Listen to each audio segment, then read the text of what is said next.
Okay, YouTube, and here we are with episode 10, Pranks for Nothing, and let's talk about this one. So, this episode, after the last episode, when the two groups learned when the two groups met each other, they all basically just told Phil to F off. They abandoned him in the middle of the desert. And he's forced to walk all the way home. Thought that was freaking hilarious. And, I mean, not hilarious. I just thought there was some really good shots in that, actually. He gets back, they're all kind of essentially kind of done with him to a certain degree. They all kind of hate it. They're kind of like, no, we're done with you, Phil. And, Kristen Shaw is still somewhat heartbroken over the fact that she feels completely betrayed by him. And, and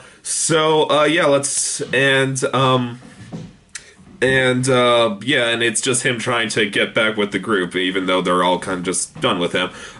So this episode, I will say, very funny lines. Great joke when Phil does when everyone's giving the silent treatment to Phil, even the cow. That was a great joke.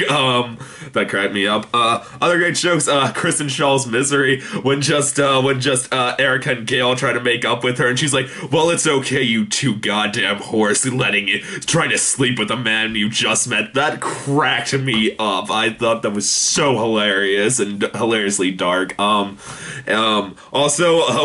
when Todd and Melissa came, and then they're just kind of like not trying to show affection to each other just because like she's kind of in the dumps, and then she's like, no, start, and then Critchaw's like, no, don't try to hide it, start making out with each other more. I cracked me up. Thought that was hilarious. Phil, though, I'm glad he hit his lowest point in this episode, and like I'm glad they basically all just said you've gone too far this time, Phil. I mean, other times it was obnoxious. This is just going too far. And so he's forced to live in his bar. And my only thought is, if he wants a bed, why doesn't he just go to another house? I must imagine there's more houses in this area. But I digress. Still, all this stuff with his ball-friend's very funny. Him trying to pass himself off as Phil's twin brother. That was hysterical, especially his reaction when he just said, "Oh my God, other people." That cracked me up. And I will say, so yeah, all funny stuff. Once again, I'm glad Phil hit his breaking point.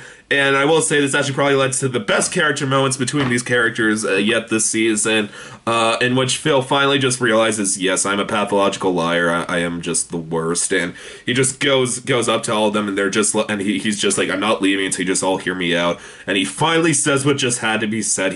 First he just admits the other things. He apologizes to Eric and Gail, saying, I'm sorry that I lied. I'm sorry I lied that there were more people. I wanted to sleep with you. He says to Melissa, I didn't just want to sleep with you for repopulation. And that's another thing. Why has that plot gone away? Like, they're the last bastion of humanity to a certain degree. They're the last hope. And they're just like, we can deal with that another time. And, but anyway, but he just says, Melissa, it's not because of repopulation. I just want to sleep with you because I really like you and you're a beautiful woman. And he says, to Todd that I did not really want to sting song. That cracked me up. Especially when Todd's like, I knew that he didn't help write that song. That cracked me up. And finally, the one that had to be said when he just says to Christian Shaw, look, he just says, look,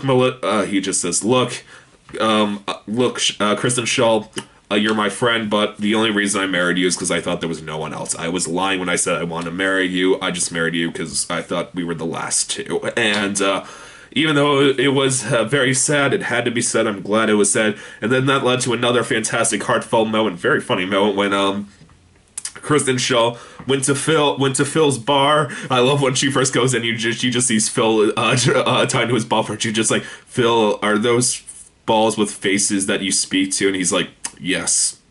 And she's like, okay. That got me up.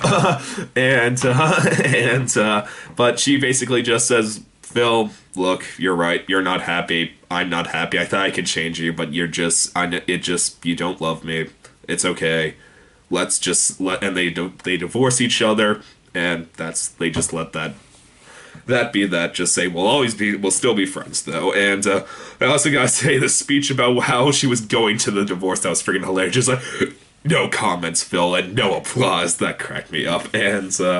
But yeah, so like I said, wonderfully heartfelt moments in this episode. So this was definitely one of the better episodes this season.